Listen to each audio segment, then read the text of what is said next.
balik lagi di Ngartis ngobrol asik bareng Tribun Sumsel dan Sriwijaya Pos. Saat ini seperti biasa, mungkin teman-teman bertanya-tanya lagi kok tiba-tiba berubah lagi pemandangan di belakang saya.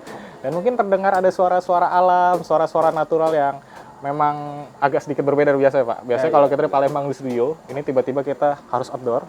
Dan memang sekali lagi saat ini saya sedang berada di nggak contekan dulu Pak. Di Taman Bunga Pesona Indah, Danau Rayo, Kabupaten Musirawas Utara, Desa Sungai Jernih, Kecamatan Rupit, Muratara, dan bersama saya Vano, juga ada rekan saya, Rahmat. Nah, Rahmat, reporter Tribun Sumsel dan Sriwijaya Pos di Kabupaten Muratara, dan saat ini juga bersama dengan kami ada Bapak Handoko, selaku Komisioner KPU Musi Rawas Utara, bagian Divisi Hukum dan Pengawasan, betul Pak ya? Ya, benar. Ya, jadi hari ini akan melanjutkan kembali perbincangan kita. Sebelumnya kita sudah roadshow di beberapa daerah, kemarin sudah ke Oku, terus Oku Selatan dan Oku Timur, dan kemarin kita juga ada berbincang dengan Ketua KPU Musi Rawas, dan kali ini kita akan berbincang seputaran persiapan KPU di daerah Musi Rawas Utara. Ya Pak, langsung aja nggak apa-apa Pak ya? Ya, langsung. Tapi saya mau buka kayak gini. Ini akan jadi pembukaan andalan kayaknya. Saat ini Pak, menjelang pilkada, sebetulnya di tengah pandemi juga, sepertinya ada dua macam kubu Pak. Yang pertama adalah kubu yang memang merasa untuk apa pilkada lagi masa pandemi gini, kayaknya masih banyak yang lebih penting untuk diurus. Sedangkan ada kubu lain juga beranggapan bahwa pilkada tetap harus berjalan karena roda pemerintahan harus tetap berputar. Betul Pak ya, kira-kira seperti itu. Dan kita akan bahas bincang secara singkat pada hari ini bagaimana sejauh ini persiapan KPU di Musi Rawas Utara. Nah, oke Pak. Ini kan pilkada memang seharusnya berjalan itu kalau nggak salah bulan September Pak, betul ya? Dan berarti artinya digeser sampai tanggal berapa itu Pak? Tanggal 9 Desember 2020. Digeser tanggal 9 Desember 2020. Itu berdasarkan daripada Perpu nomor 2 tahun 2020. Oh, iya. Dan hari ini sudah diundangkan menjadi Undang-Undang nomor 6 tahun 2020. Oh, PKPU 6 nomor 2020 kalau nggak salah Pak. Tidak. Maksud dulu sebelum pandemi itu Undang-Undang nomor 10 tahun 2016. Nah, lanjut sekarang itu keluar Perpu nomor 2 tahun 2020 dan sekarang sudah diundangkan jadi Undang-Undang nomor 6 tahun 2020. Oh, PKPU 6 nomor 2020 itu Pak ya? Iya. Nah, artinya memang kita sekarang menjadi bagian daripada sejarah karena untuk pertama kalinya Iya, benar. pilkada berada di tengah-tengah pandemi. Nah, kalau nggak salah namanya bukan pilkada serentak lagi Pak ya? Sekarang sudah pemilihan serentak Bupati Pemilihan dan Wakil Bupati tahun 2020. Jadi bukan pilkada lagi, sudah pemilihan. Ya. Pemilihan serentak, tahap lanjutan atau apa gitu Pak? Ini lanjutan Pak ya? lanjutan. Nah, untuk artinya selain perubahan tanggal pemungutan suara, artinya juga ada perubahan kayak masa Jadwal, pendaftaran jadwal. seperti itu ya. Ada apa Pak, coklat Pak ya kalau nggak salah Pak ya? Iya benar. Hari ini lagi sama se-Indonesia juga lagi dalam proses coklit itu di divisi data, dan hari ini selesai coklit di tingkat desa, nanti direkap di tingkat kabupaten. Hari ini dari tanggal 15 sampai tanggal 13 Agustus 2020. Berarti hari ini hari terakhir Pak Ya, ya? benar. Tuh. Selanjutnya ada tahapan-tahapan apa lagi Pak? Iya. Sebenarnya tahapan ini berubah karena semestinya pilkada itu tanggal 23 September 2020, sekarang menjadi tanggal 9 Desember 2020. Betul. Nah, aturan yang sama ketika dulu kita masih memakai PKPU nomor 16 tahun 2020 kan. Nah, pasca PKPU 16 tahun 2019. Nah, sekarang itu dirubah, kita memakai di PKPU 5 tahun 2020. Nah, ada beberapa item yang ada perubahan semesti itu. Mestinya kemarin di bulan Juni dan Juli sudah mulai masa pendaftaran pasangan calon, sudah itu lanjut dengan apa tuh penerimaan berkas calon dan sebagainya. Ini berubah semua karena diundur daripada tanggal pelaksanaan itu. Seperti itu. Betul. Oh, artinya juga memang ritme pekerjaan KPU pun mau tidak mau harus berubah Pak ya? Iya, harus berubah dan harus memakai protokol kesehatan seperti itu. Betul. Itu yang paling penting Pak ya? Iya, paling penting itu, Pak Rahman. Nah, sejauh ini apa yang sudah dipersiapkan oleh KPU Musi Rawas Utara Pak? Ya, kalau sejauh ini dalam proses pelaksanaan daripada pilkada di pemilihan Bupati dan Wakil Bupati tahun 2020 di Kabupaten Muratara, KPU Muratara bersama Komisioner dan Sekretariat beberapa hal sudah disiapkan seperti itu. Dalam hal baik itu pelaksanaan maupun untuk melaksanakan di dalam protokol kesehatan. Contoh, dalam hal ada 2 agenda yang hari ini dilaksanakan di Muratara ini. Pertama, coklit, yang kedua, Muratara ini ada calon independen. Iya. Oh, Jadi Satu pasang Pak ya? ya satu pasang yang mendaftar. Sekarang di dalam proses ini Verifikasi. perbaikan. Oh, perbaikan data. Pak. Verifikasi faktual perbaikan yang pada sebelumnya sudah ada kekurangan 800 lebih karena sudah ditambah, dan ini mereka memasukkan tambahan itu di angka 8.000 dan di Permin dan sebagainya masih ada 7.500 seperti itu. Dan jadi hal yang sangat menarik sekali memang ya, kita balik lagi ke masalah pandemi Pak ya. Iya.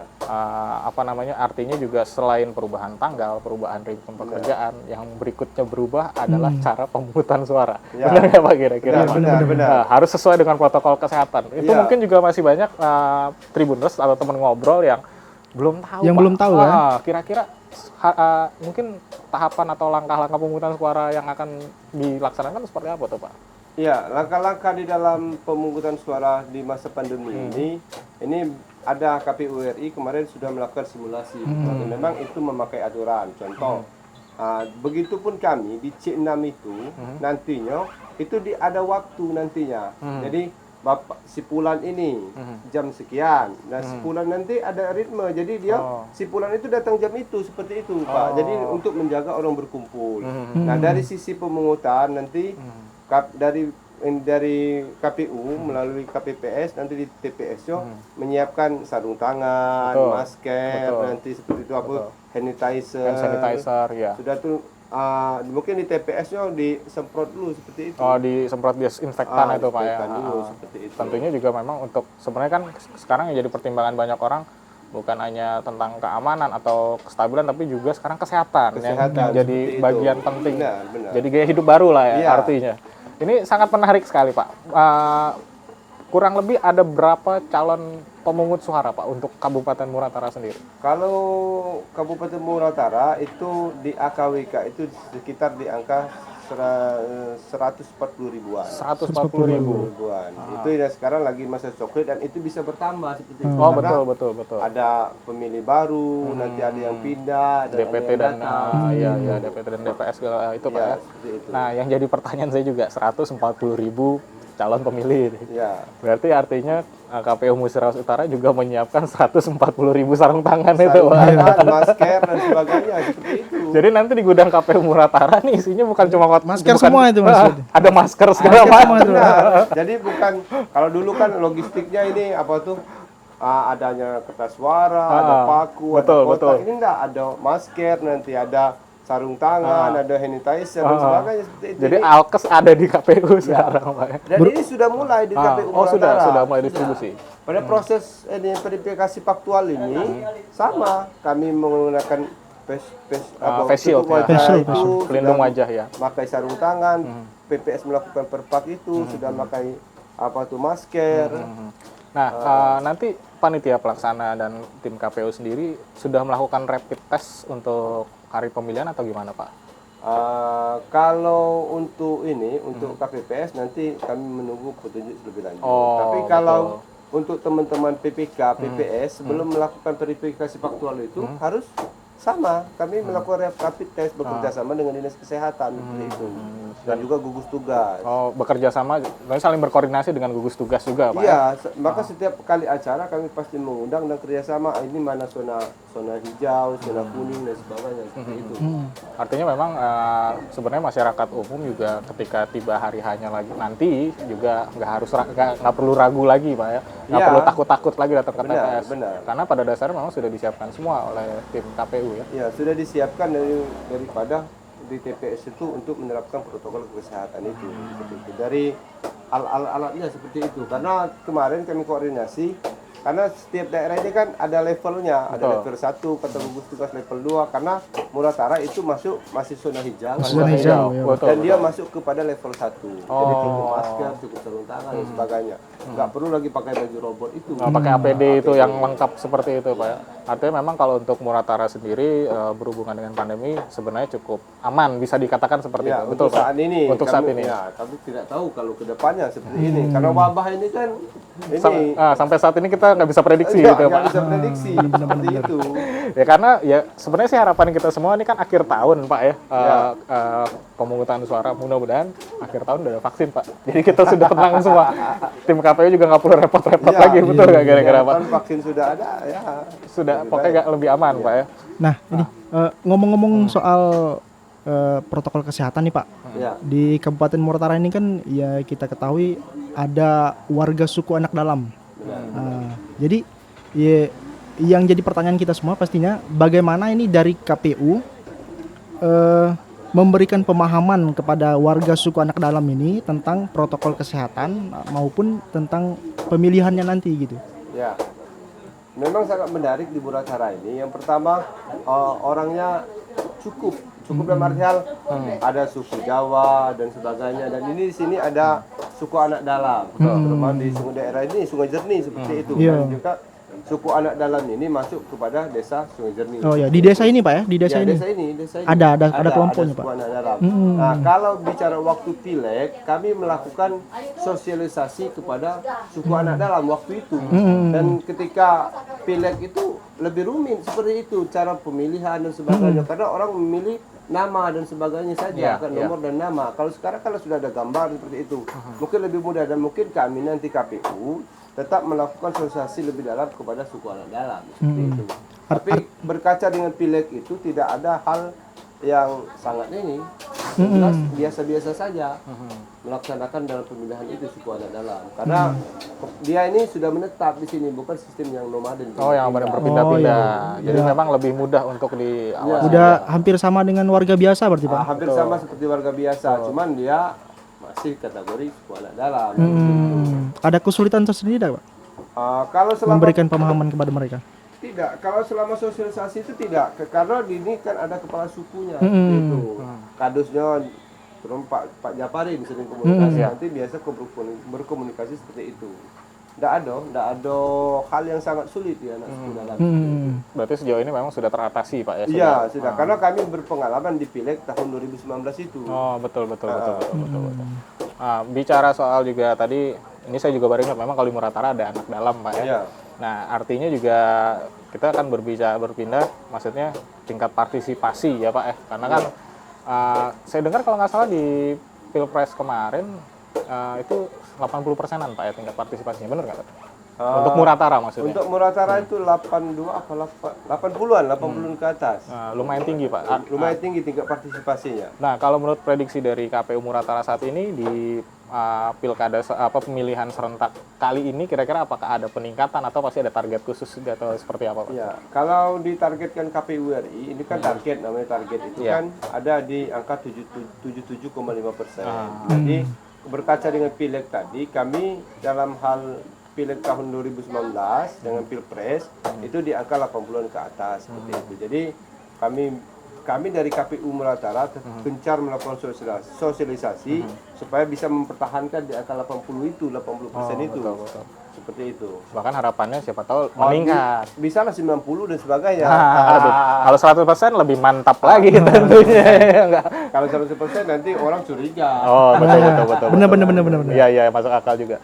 Tapi memang sangat menarik sekali sih sebenarnya, lebih ke faktor di tengah pandemi ini kan sesuatu yang tidak bisa diprediksi dari 2-3 tahun yang lalu, bahkan bukan 2-3 tahun lalu, awal 2020 pun kita nggak bisa prediksi kan, betul kan? Dan tentu harapannya juga sebetulnya melalui kegiatan talk show seperti ini, ya tentunya kita memberikan sosialisasi Pak. Nah, sejauh ini sosialisasi dari KPU sudah sejauh mana Pak? Sosialisasi dari KPU sebelum pandemi itu kan kami beberapa kelompok terus melakukan itu seperti itu. Nah, kalau di masa pandemi ini lebih banyak menggunakan medsos, Facebook, Instagram, sudah itu, ya yang berupa itu sudah itu melalui media cetak dan sebagainya. Ini Pak Rahmat mungkin sering juga di situ. Iya, benar. Tentunya melalui tribunsumsel.com dan sripoku.com Pak ya. Pantau terus itu. Nah, itu mesti dipantau terus. Artinya teman-teman juga kalau mau cari informasi tentang pilkada di daerah Muratara memang seharusnya ya Tribun Sripo, ya enggak? Pak Rahmat ini kalau sudah kegiatan pasti ada. Siap. Sudah ada seperti itu. Mantap sekali. Nah, kira-kira ada yang mau tanya lagi silakan. Mungkin aja. Nah, lanjut. Nah, kita mau bahas sedikit, mungkin agak sedikit detail, terserah Bapak mau sebut angkanya atau enggak ini. Kira-kira prediksi, KPU sudah memprediksi kira-kira bakal ada berapa paslon yang bakal bertarung nanti di pilkada? Kalaupun nggak perlu detail, tapi seenggaknya sudah ada prediksi kira-kira apa? Kalau prediksi, ya kalau kami KPU ini kan tidak bisa memprediksi. Betul. Jadi kalau riak-riak masyarakat itu yang sudah berpasang-pasangan itu ada, Ya. mungkin sudah ada beberapa uang ada 2 sampai 3 seperti itu. Betul. Yang jelas kalau dari KPU menunggu pada saat masa pendaftaran. Kami pendaftaran itu di tanggal 4 sampai tanggal 6. Pengumuman itu di tanggal 23 September sampai di tanggal 3 September seperti itu. Nah, nantilah sudah dia pendaftaran sebagainya baru kami tetapkan sebagai pasangan calon yang bakal seperti itu. bertarung nanti, Bertarung Pak, ya. nanti Artinya di September itu. di September. Artinya memang masyarakat harus sedikit bersabar karena memang sampai saat ini kita belum tahu siapa kira-kira yang akan betul-betul bertarung, Pak. Iya. Ya. Dan pihak KPU juga memang masih belum bisa Belum, tahu belum. gitu. Ya, karena KPU belum buka. Betul, Karena karena pembukaan pendaftaran itu di tanggal 23 Agustus sampai pengumuman itu 23 September. sampai 3 September sudah itu pendaftaran itu tanggal 4 sampai tanggal 6. betul. Baru tahu artinya ada 3 itu belum ditetapkan seperti itu, nanti di tanggal 23 itu baru ditetapkan. Betul. Makanya tetap harus update berita-berita terbaru Dari soal Tribun pilkada, Sumsel. Tribun Iya, tentunya. Nah, Pak, satu pertanyaan lagi nih, Pak. Tadi pendaftaran berubah tanggalnya, terus hari H-nya pun berubah. Artinya juga masa kampanyenya ikut berubah dong, Pak. Itu dari tanggal berapa, Pak? Kalau masa kampanye itu sesudah daripada penetapan pasangan calon. Artinya kan pasangan calon itu di tanggal 23 September itu penetapan pasangan calon. Nah, sesudah itu. Nah, pada masa ini juga masa kampanye pun diatur. Jadi tidak ada kemungkinan tidak ada kampanye Kerumunan akbar, massa. seperti kerumunan massa. Sudah itu masa kampanye pun dikurangi, itu sekitar di 40 hari seperti itu. Jadi kalau dulu ada 120 hari, ini cuma ada 40 hari. Dan tentunya yang jadi perhatian khusus adalah tidak boleh, sampai sejauh ini belum boleh ada kerumunan massa banyak, Pak. Kerumunan massa yang ada yaitu kalau dulu kan sering ada kampanye akbar dan sebagainya. Konser-konser gitu, Pak, ya? Konser gitu. Kalau ini kan ditentukan juga, nggak ada kerumunan yang lebih banyak seperti itu kan.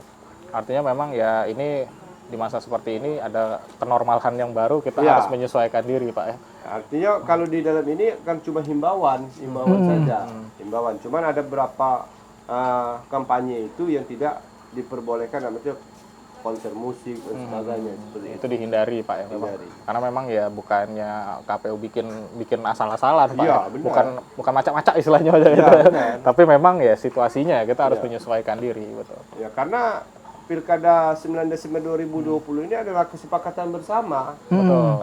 Dari DPR, dari KPU, dari Bawaslu, dari DKPP, dari kesehatan seperti itu. Karena roda pemerintahan sama seperti dikatakan ini bahwa roda pemerintahan tetap jalan. Kalau ini stagnan tidak dilaksanakan, ya artinya kan ada hal yang sangat bias seperti itu. Jadi tetap melaksanakan itu ada kesepakatan bersama, boleh dilaksanakan tetapi tetap mematuhi protokol kesehatan seperti itu. Dengan aturan ya itu tadi saya sempat baca sepintas memang, Pak, tentang PKPU nomor 6 2020. Ada banyak kan, Pak, salah satunya pengaturan cara pengambilan suara, cara kampanyenya seperti apa gitu kan. Dan yang jelas memang yang saya cukup perlu beri apresiasi khusus, bukan cuma saya sih, tapi seharusnya masyarakat luas harus beri apresiasi khusus buat tim KPU, Pak, karena persiapannya makin ribet, makin tanggal yang berubah dan masih nunggu juga ketetapan lanjutan, Pak, ya. Jadi ya sekali lagi terima kasih, Pak, sudah menyempatkan waktu. Ya, mungkin terakhir deh, ada pesan-pesan mungkin yang mau disampaikan untuk masyarakat khususnya di Musyawarah Utara. Kami dari KPU Kabupaten Musyawarah Utara meminta kepada masyarakat untuk menggunakan hak pilihnya pada tanggal 9 Desember tahun 2020. Tetap melaksanakan pilkada ini dengan damai, dengan aman seperti itu. Yang jelas KPU tetap sebagai penyelenggara teknis untuk melaksanakan ini dengan sebaik-baiknya dan juga tetap melaksanakan protokol kesehatan sesuai dengan amanat undang-undang terbaru yaitu Undang-Undang Nomor 6 Tahun 2020. Betul. Artinya masyarakat jangan ragu juga, jangan takut karena memang untuk kesehatan sudah disiapkan yang terbaik tentunya Pak ya. Ya, di TPS sudah disiapkan nanti dari sarung tangan, dari hand sanitizer, dari masker dan sebagainya. Karena nanti ketika melaksanakan itu tetap pemilih melaksanakan protokol kesehatan itu. Yang paling penting di C6 itu nanti ada jam. Artinya masyarakat itu Ada harus jadwalnya. sadis sesuai dengan jam yang tertera di C6 itu. Betul. Jadi sekali lagi kami ucapkan terima kasih banyak waktunya Pak di sela-sela ada kegiatan sebenarnya di belakang kami ini lagi ada kegiatan dari Ya, KPU. sama. Ada dari KPU provinsi, Pak. Dari KPU, dari Nah, betul. ada monitoring KPU Provinsi Sumatera Selatan dalam hal verifikasi faktual perbaikan calon perseorangan. Nah, jadi memang di tengah-tengah kegiatannya beliau menyempatkan waktu khusus untuk teman ngobrol Tribun dan Sriwijaya Post ini di sini. Jadi kita mendapat insight baru Pak, bahasa keren ini, insight baru tentang pemilihan serentak lanjutan Pak ya, Ya. 2020. Sekali lagi terima kasih Pak Handoko. Ya, Semoga acara yang setelah ini berjalan dengan baik dan tentunya pilkada nanti juga berjalan sesuai dengan keinginan Amin, kita semua. amin, amin. amin. Amin. Oke, sekali lagi terima kasih saya Vano dan bersama rekan saya Saya Rahmat. dan bersama Bapak Handoko kami pamit undur diri. Mohon maaf apabila ada salah kata, tidak ada gading yang tidak retak. Makanya tetap stay tune di channel YouTube Tribun Sumsel, Facebook Tribun Sumsel dan Sriwijaya Post dan juga Instagram Sriwijaya Post dan Tribun Sumsel. Jadi jangan lewatkan kesempatan acara yang tentunya akan menemani hari-hari Anda sekalian. Terima kasih, sampai jumpa di edisi berikutnya. Ciao.